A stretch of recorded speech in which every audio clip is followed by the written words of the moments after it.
എസ്.എഫ്.ഐയുടെ സംസ്ഥാന സെക്രട്ടറി ബിനോയ് വിശ്വത്തിനെതിരെ ഒരു പരാമർശം ഇന്ന് നടത്തി. ചരിത്രം അറിയില്ല എന്നും വലതുപക്ഷ അജണ്ടയ്ക്ക് തലവെച്ചു കൊടുക്കുകയാണെന്ന് എസ്.എഫ്.ഐ സംസ്ഥാന സെക്രട്ടറി മാധ്യമ സമ്മേളനം നടത്തി പറയുമ്പോൾ എസ്.എഫ്.ഐ എന്ന് പറയുന്ന വിദ്യാർത്ഥി സംഘടന തീവ്ര വലതുപക്ഷ ആശയത്തിൽ ഊന്നിയാണ് മുന്നോട്ട് പോകുന്നതെന്നൊരു തിരിച്ചറിവ് അല്ലെങ്കിൽ ഒരു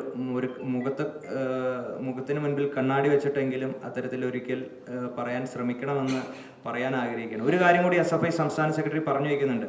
അത് എ.എസ്.എഫിനോടാണ് പറയുന്നത്. എസ്.എഫ്.ഐ ഒരു ബാധ്യതയാണ് എന്ന് തോന്നുന്നുണ്ട് എങ്കിൽ എസ്.എഫ്.ഐയുടെ മുന്നണി വിട്ട് തനിയെ മത്സരിക്കാൻ എ.എസ്.എഫ് ആർജവം കാണിക്കണമെന്ന് എസ്.എഫ്.ഐ സംസ്ഥാന സെക്രട്ടറി പറഞ്ഞു വയ്ക്കുമ്പോൾ തനിയെ നിൽക്കാൻ ആവതില്ലാത്ത ഒരു സംഘടനയാണ് എ.എസ്.എഫ് എന്ന് പറയാതെ പറയുകയാണ്.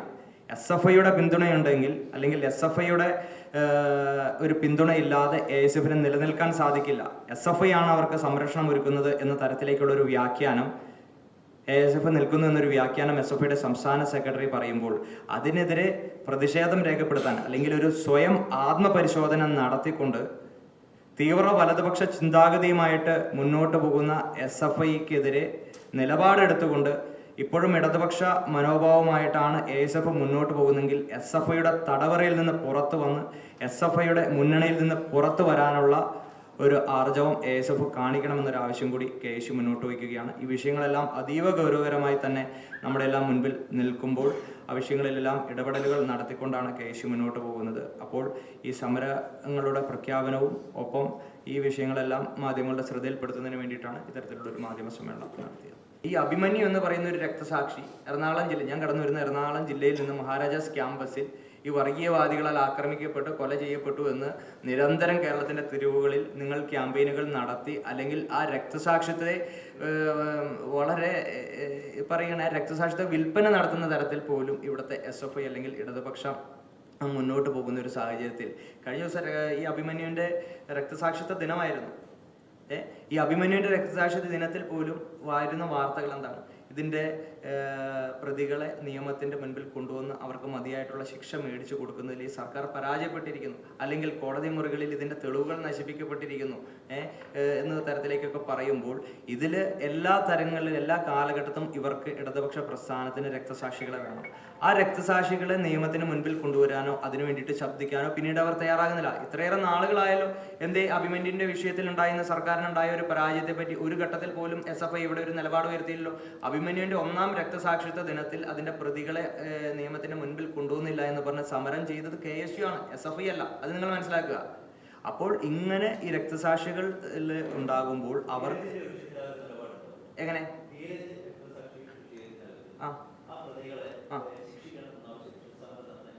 അല്ല, ഞാൻ പറഞ്ഞല്ലോ അത് നിങ്ങൾ നിരന്തരമായിട്ട് ഞാൻ പറഞ്ഞല്ലോ കേരളത്തിലെ ഒരു ക്യാമ്പസുകളിലും ഒരു വിദ്യാർത്ഥി പോലും, ധീരജ് എന്നല്ല ഒരു വിദ്യാർത്ഥി പോലും മരിക്കരുത് അല്ലെങ്കിൽ രക്തസാക്ഷികൾ ആകരുത് എന്നൊരു നിലപാടാണ് കെ.എസ്.യുവിൻ്റെത്.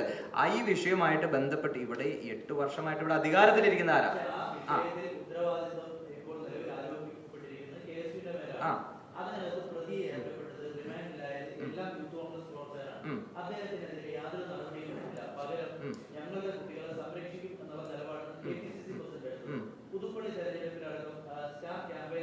സുഹൃത്തെ, ഈ വിഷയം നിരന്തരമായി ചാനൽ ചർച്ചകൾ ഉണ്ടാകുമ്പോഴും മാധ്യമ സമ്മേളനങ്ങൾ നടത്തുമ്പോഴും നിങ്ങൾ നിരന്തരം പറഞ്ഞുകൊണ്ടിരിക്കുന്ന കാര്യമാണ്. എസ്.എഫ്.ഐ പ്രതിസ്ഥാനത്ത് വരുമ്പോൾ ആക്രമണങ്ങൾ നടത്തുമ്പോൾ ഞങ്ങളാണ് ആക്രമിക്കപ്പെടുന്നത്, തങ്ങളാണ് ആക്രമിക്കപ്പെടുന്നത്, ധീരജിന്റെ കൊലപാതകം ഉണ്ടായില്ലേ, അഭിമന്യുവിന്റെ കൊലപാതകം ഉണ്ടായില്ലേ എന്ന് പറയും. ഞാൻ ചോദിക്കട്ടെ, ഇത്രയേറെ നാളുകളായിട്ട് ആ പ്രതികളെ നിയമത്തിന് കൊണ്ടുവരാൻ ഈ സർക്കാരിന് കഴിഞ്ഞിട്ടില്ല എന്ന് പറയുമ്പോൾ പറയട്ടെ, സർക്കാരിന് കഴിഞ്ഞിട്ടില്ല എന്ന് കേവലം ഒരു വാദഗതികൾ ഉയർത്താൻ വേണ്ടി നിങ്ങൾക്ക് ഇങ്ങനെ ആവർത്തിച്ച് ചോദ്യങ്ങൾ ചോദിക്കാം. ഞങ്ങൾ പറഞ്ഞല്ലോ, അത് ആര് കുറ്റം ചെയ്താൽ തന്നെയും അത് ശിക്ഷിക്കപ്പെടേണ്ടതാണ്. അതിനെ തള്ളി പറയുന്ന സമീപനം തന്നെയാണ് കെ.എസ്.യു ഈ പാർട്ടിയും എടുക്കത്തുള്ളൂ. ഞങ്ങൾ പറയുന്നത് ഇതിൽ ഇവർ നിരപരാധികളാണ് എന്നത് തന്നെയാണ് തുടക്കം മുതൽ കെ.പി.സി.സിയുടെ പ്രസിഡന്റ് ഉൾപ്പെടെയുള്ള ആളുകൾ ഈ വിഷയത്തിൽ സ്വീകരിച്ച ഒരു നയം അല്ലെങ്കിൽ ഒരു നിലപാട്.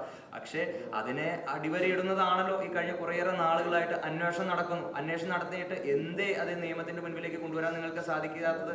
എന്തേ നിങ്ങൾക്ക് മതിയായ തെളിവുകൾ നിങ്ങൾക്ക് പ്രൊഡ്യൂസ് ചെയ്യാൻ സാധിക്കാത്തത്? എന്തേ ഈ അഭിമന്യുവിന്റെ ഉൾപ്പെടെയുള്ള വിഷയങ്ങൾ തെളിവുകൾ കോടതി മുറിയിൽ നിന്ന് അത് കാണാതാകുന്ന സാഹചര്യം ഉണ്ടാകുന്നത്?